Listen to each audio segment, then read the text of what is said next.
Fala aí, galera. Voltando então para a nossa segunda parte da aula sobre Índia, tigres asiáticos e Japão. A gente agora vai falar sobre a parte econômica e a parte geopolítica. Bom, o que está acontecendo economicamente em relação a esses três caras aí que a gente está abordando? Primeiro, vamos falar do Japão, que é um país assim que desse grupo é considerado o mais desenvolvido. O Japão é um país que é uma grande potência econômica no mundo, já teve períodos mais assim de maior progresso, de maior relevância econômica no mundo, né, relevância global, mas continua sendo um país extremamente desenvolvido, sobretudo na questão tecnológica, né? É um país que durante muitos anos se dedicou muito a um desenvolvimento de tecnologia, o que faz com que ele seja hoje um país que é de ponta nesse sentido.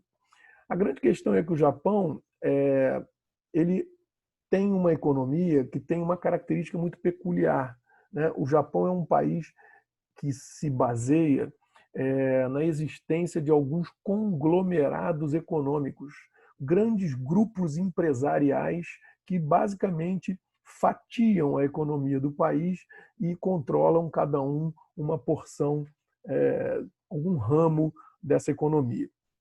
Esses conglomerados no Japão são chamados de zaibatsus e eles existem desde o início da industrialização japonesa que se deu lá há séculos atrás, naquele momento que a gente deu o nome de Era Meiji.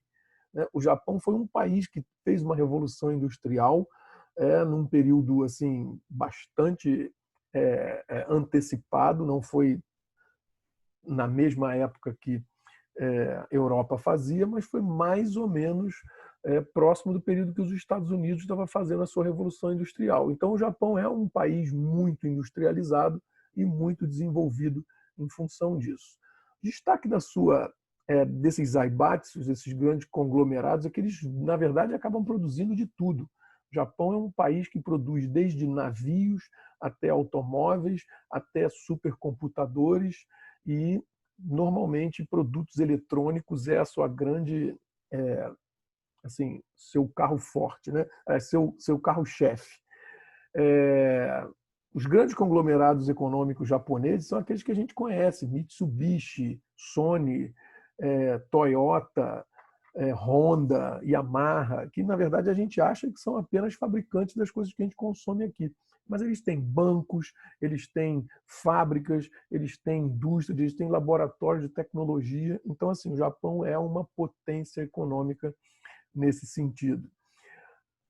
Com relação a essa economia, os tigres asiáticos, na verdade, são um tipo diferente de país, porque os tigres asiáticos foram, assim, eles se transformaram no que são hoje economicamente falando, a partir mais ou menos da década de 80, 1980 em diante.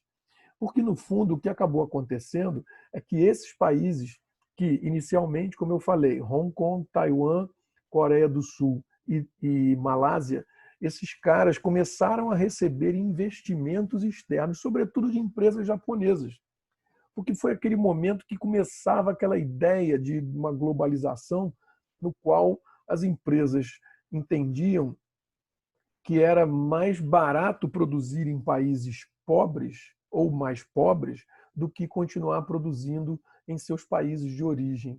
Então, o Japão, na verdade, as empresas japonesas descobriram e chegaram à conclusão de que era mais fácil produzir ali na Coreia, do outro lado, né, da Bahia, do que produzir no Japão. Então, foi mais ou menos um fenômeno que aconteceu entre os Estados Unidos e o México, por exemplo, que as empresas foram produzir no México, as maquiadoras, as empresas japonesas foram produzir e foram criar conglomerados nos seus vizinhos ali, né, chamados de tigres asiáticos. Esses conglomerados deram origem a grandes grupos empresariais. Por exemplo, hoje, dentro da Coreia, a gente conhece o grupo fabricante de vários produtos, Samsung, né, eletrodomésticos, produtos eletrônicos, computadores, câmeras, celulares. Então, assim, esse é o grande carro-chefe deles. E tem outros também que acabaram Hyundai, fabricante de automóveis, né? Que foram também destaque nessa economia. A grande questão é que essas empresas, esses conglomerados que cresceram nesses países, eles cresceram com um grande objetivo, que era o objetivo de produzir para exportar. Então, tudo foi feito, toda a infraestrutura do país foi criada de forma que o objetivo era produzir para vender no mercado externo, o que transformou esses caras naquilo que a gente dá o nome genérico de plataformas de exportação. Aliás, um modelo que se tornou tão, assim, teve um sucesso tão grande, né? Ele foi tão positivo na sua proposta, né? Ele alcançou os seus objetivos, que, na verdade, vários países do mundo subdesenvolvidos começaram também a replicar esse modelo. E outros países na região também começaram a repetir o mesmo padrão, como, por exemplo, o Vietnã, como, por exemplo, a Tailândia, as Filipinas. Então, isso acabou se tornando um modelo econômico de crescimento. E esses caras foram chamados de tigres asiáticos porque eles, na verdade, foram extremamente agressivos no mercado internacional, vendendo e concorrendo com grandes produtores tradicionais e, mesmo assim, vencendo. Por isso foram chamados de tigres asiáticos.